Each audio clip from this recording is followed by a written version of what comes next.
lobo at si Lito. Ang bata ay nasa kubo. Ang bata ay si Lito.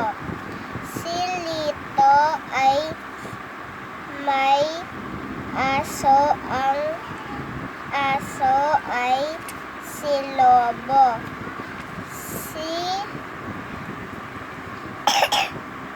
Si Lobo ay malaki.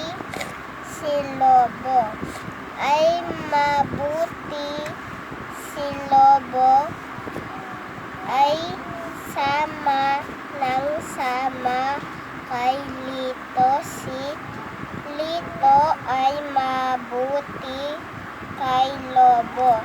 Si Lobo ay mabuti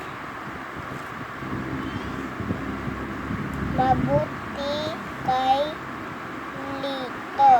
Sila ay